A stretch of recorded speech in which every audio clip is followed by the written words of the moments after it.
Merhabalar efendim. Sizlere bu sefer İsviçre'den Seneyi kasabasından sesleniyorum. Longines markasını duymayan yoktur herhalde. Şu arkamda görmüş olduğunuz bina Longines'in kullanmaya devam ettiği ilk binası. Hiç binasını hareket ettirmedi ve neredeyse 200 yıllık bir tarihten bahsediyoruz. İçeride müzesi de var, Longines müzesi de var, üretim de var. Heritage yani geçmiş vintage saatlerin daha doğrusu restorasyonun yapıldığı bölümler de var. Hepsiyle görüşeceğiz. Buraya Longines'in CEO'su Sayın Matthias Breschan'ın davetiyle geldim. Oranın kendisiyle bir röportaj da yapacağım minik. Hem onu biraz sonra size göstereceğim hem de müzeyi hep beraber gezeceğiz. Bugüne kadar anlatmış olduğumuz, bahsetmiş olduğumuz şeyleri bir de burada canlı canlı görmek şansımız olacak. İlk olarak Heritage departmanını geziyoruz. Burası eski vintage Longines saatlerinizi yollayarak tamir, bakım ve restorasyon hizmeti alabileceğiniz bir bölüm. Bu raflarda küçük kutularda gördüğünüz yedek parçaların bazıları 100 yılı aşkın süredir saklanmış ve olası bir servis ihtiyacında kullanılmayı bekliyorlar. Yani yeniden üretilmiş yedek parçalar değil hiçbirisi. Senelerdir özenle saklanmış parçalar bunlar. Açıkçası bu departman beni çok etkiledi diyebilirim. Fakat burada maalesef ustaların yüzü görünecek şekilde kayıt yapmama izin vermediler. Ben de baş ustanın bileğindeki bu güzel vintage Longines saati sizler için kaydedip sizlere göstermek istedim efendim.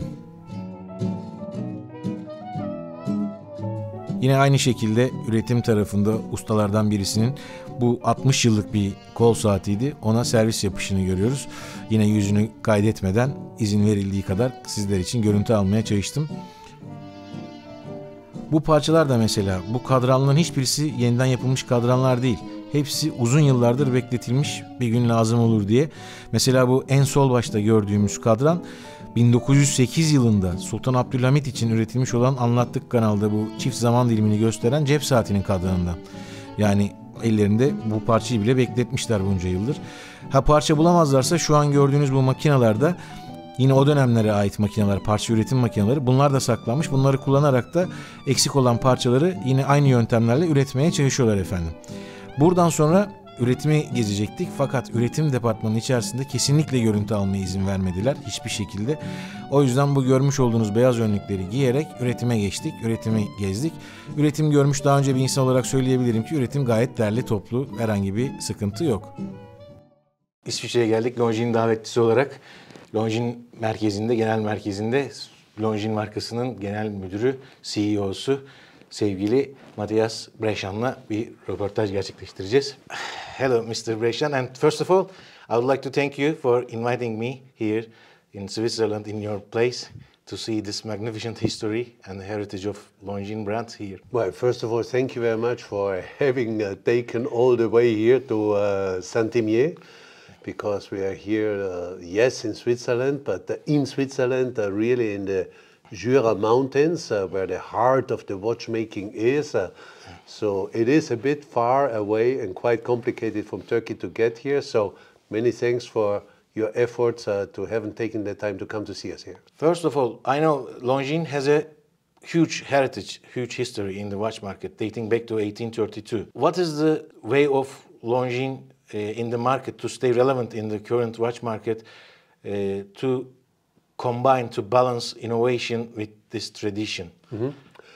Well, I think, first of all, the watch industry is very different, I would say, from all the other industries, because as far as I know, it's really the only industry that looks back in the past to define the future. And of course, looking back in the past, vintage watches, the history and the heritage of the brand are becoming increasingly important.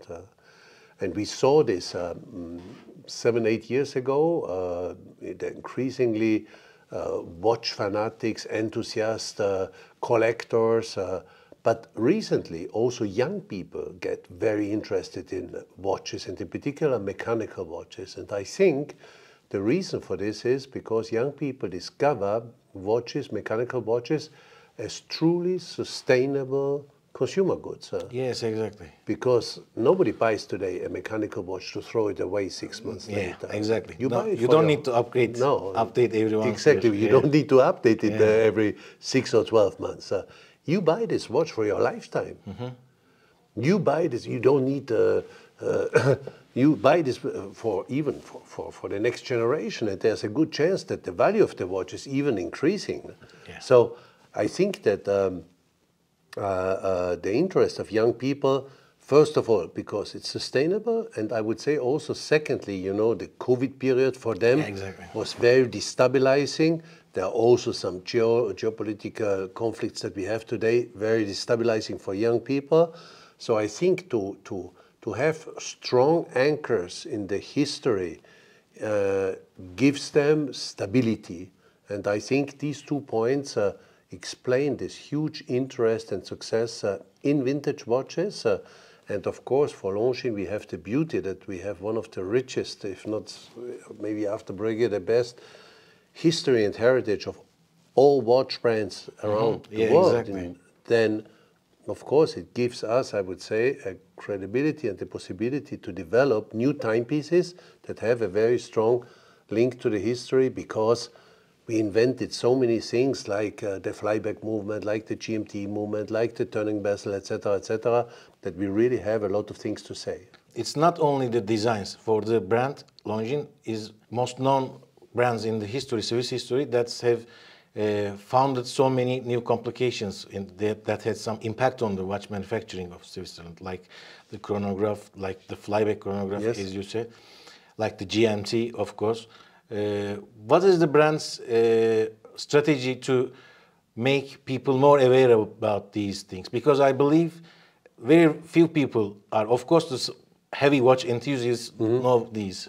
Yeah. But for the young generation, what is the idea, what's the route for the Longines to make people more aware of this? Well, I think details? that, you know, when you look back in the past 20 years, maybe Longines was one of the biggest success stories in the whole Swiss watch industry, because the brand had a dramatic growth. But this growth was in particular done with Asian customers that really got fanatic about watches, and all Swiss watch brands, they sold a lot of watches to Asian customers. That was great for us. It was great for the growth of Longines, of the whole watch industry. But I think we made one mistake in this period. We neglected the local and domestic customers. And I think that when a local or domestic customer came in a point of sales and only found a watch collection that was a lot more addressed to an Asian clientele than a European one, then they didn't find really what they were looking for. So we were changing this now 5 years ago, that we are developing new products that are very strongly linked to our brand history and heritage, to tell, like you said, this rich heritage, because even myself, I started, I remember very well, I started on July 1st, 2020, here in Longines, in the middle of the COVID. Yes, yes, exactly. Very bad time to start a new company. It's horrible, because I was almost alone in the office. All our stores in the world were closed.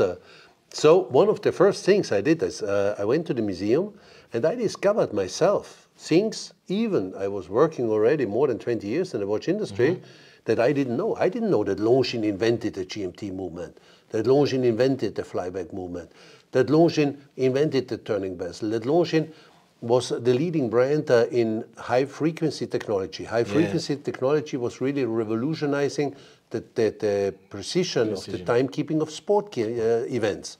Longines was the first brand in 1914 to time sport events at 1/10th, and in 1916 1/100th of a second. So there are so many things that I didn't know, and I said, if I don't know, then probably there are many other people who also don't know it. Exactly. So this is why we have now developed a lot of new products, for example, also the Spirit Zulu GMT, to recall that it was Longines in 1925 that developed the first wrist GMT watch. And you know the GMT watch, of course, for today, for traveling, it's very interesting because it indicates 2 time zones. But it was coming from the aviation, the need was coming from the aviation industry. And Longines actually also produced navigation industries for airplanes. So pilots came to Longines and asked actually for special functions in watches, like the flyback.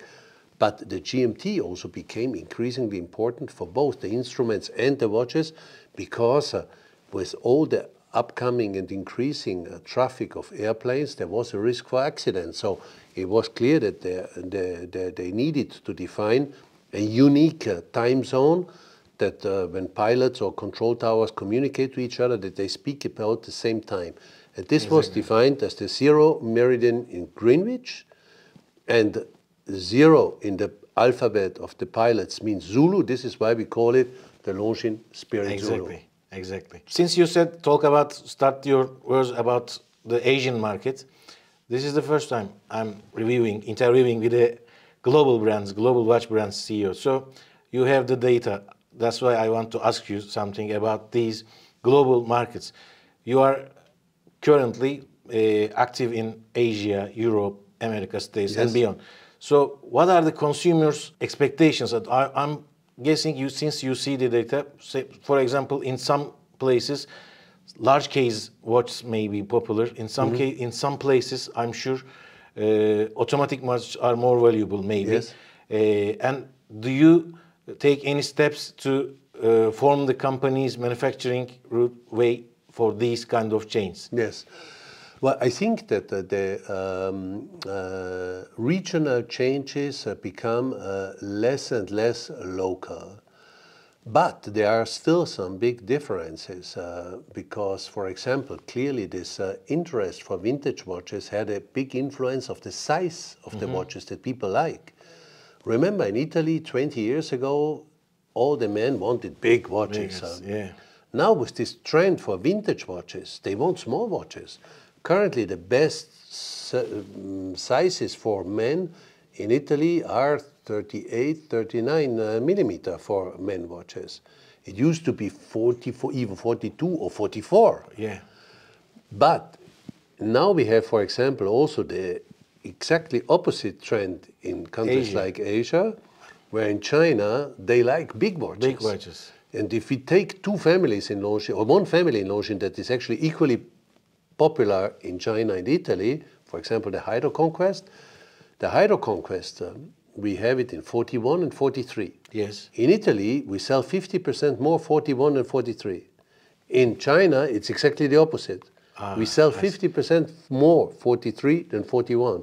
So it's actually the opposite trend, but probably also when the vintage watch trend is increasingly becoming popular in China, probably they also will go back to smaller size watches. So that's why you are making most of the, at the moment, for the current collection, most of the designs, styles have two sizes, two different size options. So maybe that's why you are doing it. Instead of staying on one size, you are offering an option, and so different countries may pick different ones. It's true. It's a question of country, but then also of preference. People like big watches and small watches. You know, even a lot of women, they like big watches. Yes, yes. So I think the way that you, for example, can say, okay, that countries have a preference for big or small, or men or women for big and small, is becoming less and less important. I think it's really a question of personal preference. Everybody understands that you can make with a watch a statement, and if you have a big or small watch, it says something about yourself, your personality. And this is increasingly important because, you know, a lot of people, they work, I do not know, in hospitals or in an environment where they have a very strict dress code, and the only accessory that they really allow them to say something about themselves is the watch. The watch, yeah. So this remains a fantastic way to sell something about or say something about your personality. And that's true for men and women. And by the way, the women discovered this a lot earlier. Yes, yes. Because I know Longines is also doing better, I think, than most of the Swiss brands in women's, in ladies' watches. It's true. We are selling exactly 50-50 to men and women. That's and 50-50 nice. Classic and sport. This is unique. No other brand has this. All our competitors, they try to become stronger in the other field for ladies or for classic watches. They all failed. So here we have a very unique positioning in the market that we definitely want to keep, and we will. This is what made Longines so strong in the past, and these are definitely also the pillars that we continue to reinforce to remain strong in the coming 20 years. We all know that Longines is a brand involved in the Swatch group. So being involved in such a huge group, do you think, of course it has some advantages, it creates some synergy, positive synergy and some advantages for the brand, but do you also think it has some negative sides that stops brands to expand even more because you are in a group and the positioning of each brand was decided from somewhere outside Longines? So do you think this has some effect on the possibilities that Longines can achieve? Are you happy with this current situation? I think that being part of the Swatch group is a huge advantage, definitely for Longines, for several reasons. First of all, we have a total verticalization.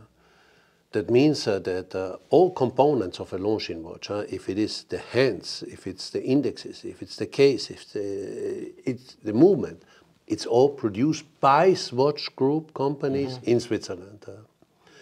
And when we want to develop, for example, a new movement that recalls us the rich history of the Longines brand, we are not depending on somebody else. We do not need to convince somebody outside that this is the right investment and the big investment that we have to take. Any investment in this sense is a risk, of course. But we can control this ourselves and we can take this decision without asking a third party. And that's a huge advantage for having regrouped this. And of course, for example, we have a company very close to here, Universo, that produces the hands for all brands. Or Rüber der Weimann, they produce the dials for many brands. So of course we take also advantages of expertise that they gain from different brands to have it also for Longines. So having a very strong industrial base here in Switzerland for Swiss-made watches, where the origin of the country is so important, and this is also very unique about the Swiss watch industry, that the origin of made in Switzerland has this unique importance. And this is something where a big industrial base like in a Swatch group clearly is an advantage. And we have a huge research and development department in each brand, but also regrouped inside in the group that allows us really to make innovations for the future, because it's very clear the day that you stop innovating, you start killing a brand. And this is, I think, what kept Longines so strong in the past, because we were always looking for innovations. We were never self-satisfied with what we have achieved. And with all these pioneers, in the world of aviation, they helped us a lot, actually, to develop special functions like the flyback. It's clear, the flyback, you fly in one direction for a certain period of time, then you have to change the direction. If you have to stop the chrono, reset the chrono, and restart it, you lose time. You lose time. If you just press one button, the second hand goes back and starts immediately. Of course, the precision and the chances that you arrive in the best way to point B is much higher than if you use a traditional chronograph. Now, Turkey has a growing number of watch enthusiasts now. I know there are watch collectors are getting more and more and more in Turkey for the last few years, I believe, mostly focused on mechanical watch, I believe, and the young generation is also doing this. So does Longines has any special event ideas or any special marketing strategies for Turkey? How do you see Turkey when you look at the positioning of the brand? Well, I think for Turkey we have, of course, the fantastic news this year that we are celebrating our 100-year anniversary for having developed and invented the wristwatch GMT watch. But in Turkey it was very interesting because we developed in Longines in 1908 our first pocket watch that indicates 2 time zones. Yeah, for Sultan Abdulhamid, I know. Exactly. And he came to Longines and he asked that in addition to the Turkish time, that we develop also the French time, because the transport for boats and trains becomes more and more important. And the Sultan wanted that people are on time for the departure of the trains and the boats. And with the Turkish time, based on the sun rising and sun setting, it was more precise than with the French time. So we developed this watch, especially in 1908 already for Turkey. And now we are celebrating the 100th anniversary of the wrist GMT that is also then was used a lot by the pilots. And today, of course, I use it also when I travel to another country to indicate the second time zone. So we have, I think, a good message also for the Turkish market this year. Yeah, and for this, you know, in the match market at the moment, the limited editions and the reissues are a new thing, and Yes. mostly they are popular. And for the reissue part, I believe Longines is doing a great job, especially for the last years, because it has the huge heritage history. But I wonder who is deciding which style to revive at the moment. For this, do you take the feedback from collectors? So, as a collector from Turkey, since you already mentioned that this Sultan's watch on 1908, I believe this is a huge chance for the brand to make a revival of this watch, a wristwatch in a wristwatch form, which will be, I'm 100% sure, which will be very successful in the country, and also will be will have huge benefits for the brand to be known more. Yeah. Of course, Longines don't need that much of advertisement, but of course, who is deciding to revive which? Because in the archives, I know in the museum there are hundreds of more designs which are ready to be pulled back from the history and offered to the new generations. Yeah. But who is deciding which style to revive? Well, first of all, we really have to follow our historical books in the anniversaries. Secondly, yes, we are discussing a lot with collectors, enthusiasts, consumers about the styles and designs, because we also have to decide when we recall these anniversaries, do we stay very close as a replica style watch, or do we just get inspirations for the type of indexes, type of hands, type of cases that were used, but we do something more contemporary. And here we are in permanent exchange with the consumers. There's no, I would say, black and white, so we discuss a lot, we test a lot, we show a lot of ideas that we have, we share a lot of ideas with collectors, watch enthusiasts, to make sure that we have the right pieces when we are celebrating such major milestones like the inventing of the GMT wristwatch. We would like to see you in Turkey if any chance. I know you've been there in Istanbul when the new boutique was exactly, yes. launched. I think it was 2 years ago. It was 2 or 3 years ago, yeah, I think. Yes. Next time, we would like to also meet you there. I hope I have time to come to see you this year. It would be a pleasure. It's a fantastic country with a beautiful city, Istanbul. So I'm more than motivated to come. I hope to meet you there the next time. Thank you very much. Thank you. Bye bye. Thank you. Evet, çok güzel ve samimi bir röportaj oldu, sohbet oldu. Oradan doğru hemen direkt aynı binanın içerisinde yer alan Longines Müzesi'ne geçtim. Tabii bu müzede pek çok tarihi esere ulaşmak mümkün, Longines kayıtlarına. Kayıtlar demişken tabii bunlar arasında en önemlisi de yine daha önce anlatmış olduğumuz Longines'in tuttuğu arşiv ve bugüne kadar sattıkları saatlerin kayıtları, ki o oda çok özel bir odaydı ve hemen tam arkamdaydı. Evet efendim, şimdi Longines'in meşhur arşivlerini tuttuğu odanın önüne geldim. Sağ olsunlar izin verdiler. Şimdi içeriden de biraz size çekim yapayım. Bu anlatmıştım zaten. Anlattıklarımı biraz da göstereyim istiyorum size. Şöyle içeri geçelim.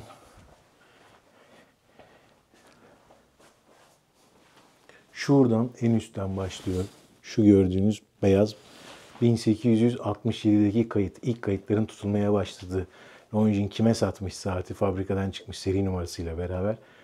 Bütün kayıtlar bu gördüğünüz, tabii aynı binada hiç yer bile değiştirmeden uzun yıllardır devam ettiği için Longines bütün kayıtları saklama şansı olmuş. Görüyorsunuz bu oda adeta tabii tarih kokuyor. Şurada da en son 1900, şu aşağıda, aşağı köşede gösterebiliyor muyum? Şu 1996'da gitmiş. 1996'ya kadar olan bütün kayıtlar seri numarasından bakarak hangi ülkede kime dağıtılmış, satılmış, bunlara ulaşmak mümkün ve bunu Longines videosunda da anlatmıştım.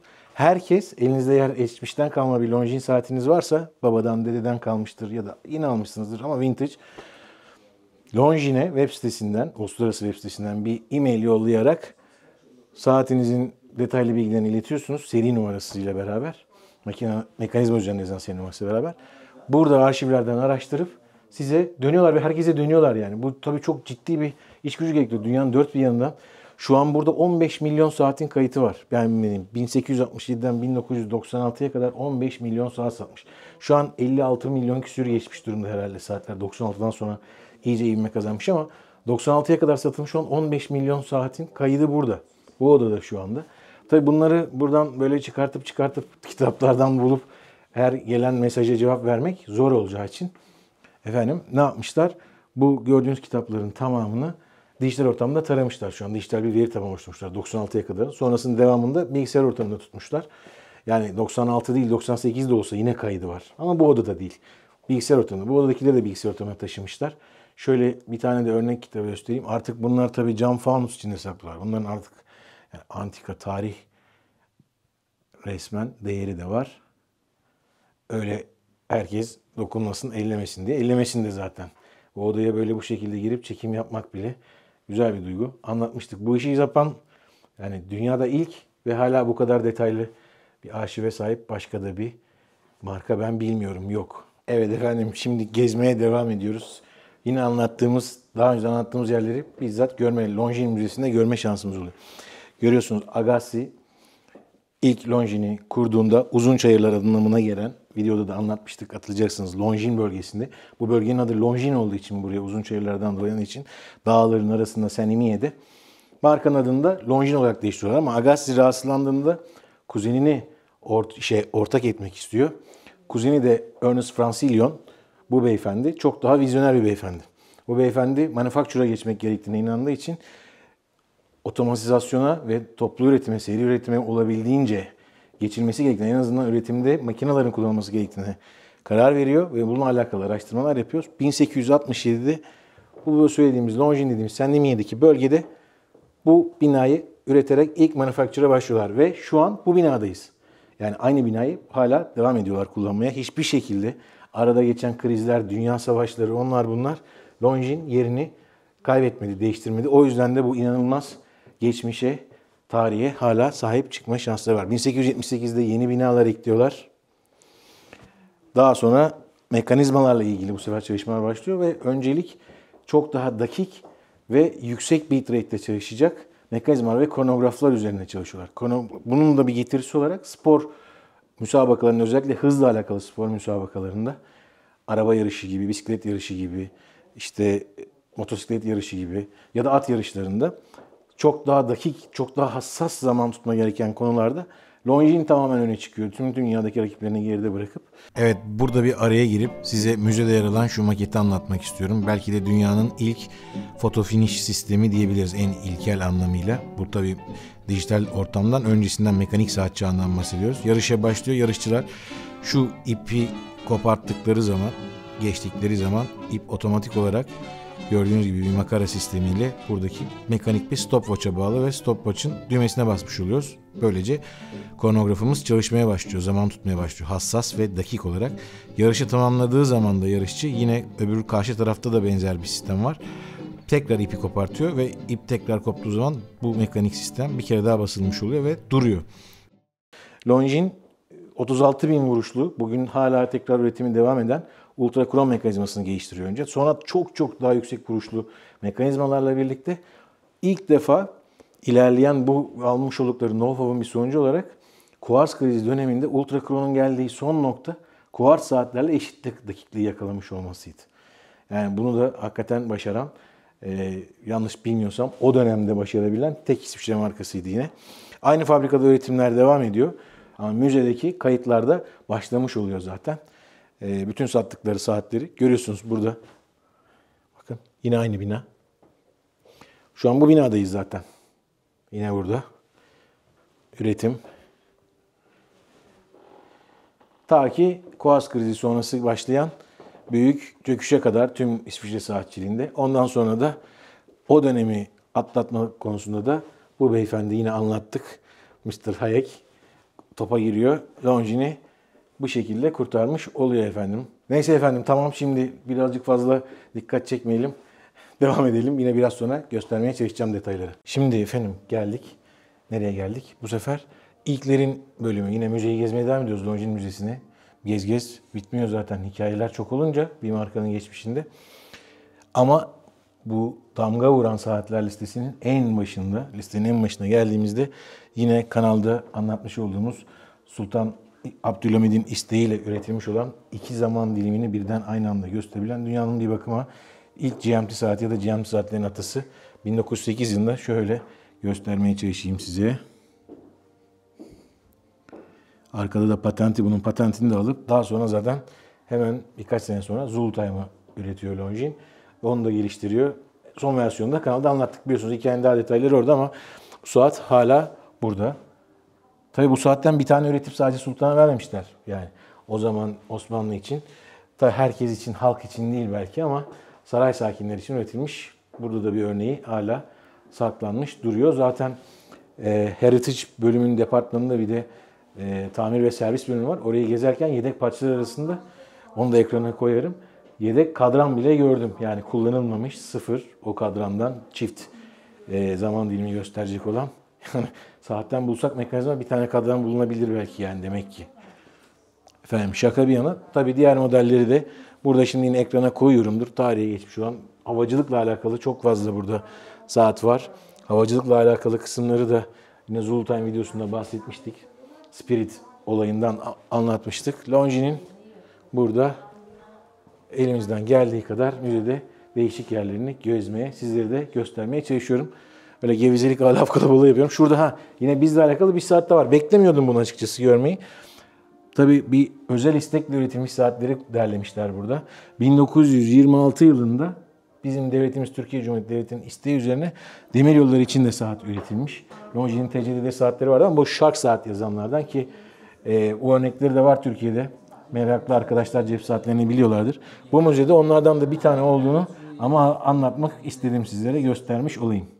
Tabii bu Longines fabrika ve müze ziyaretine gelirken ben de koleksiyondaki saatlerden Longines Heritage kronografı koluma takmıştım. Bu saatlerin incelemesi kanalımızda mevcut. Hem kronografı konuşmuştuk o incelemede hem de bu güzel saati anlatmıştım. Eğer incelemek, izlemek isterseniz, izlemediyseniz ekrana görüntüsünü bırakıyorum, linkini bırakıyorum. Orada görüşmek üzere efendim. Hoşça kalın, saatlerle kalın arkadaşlar.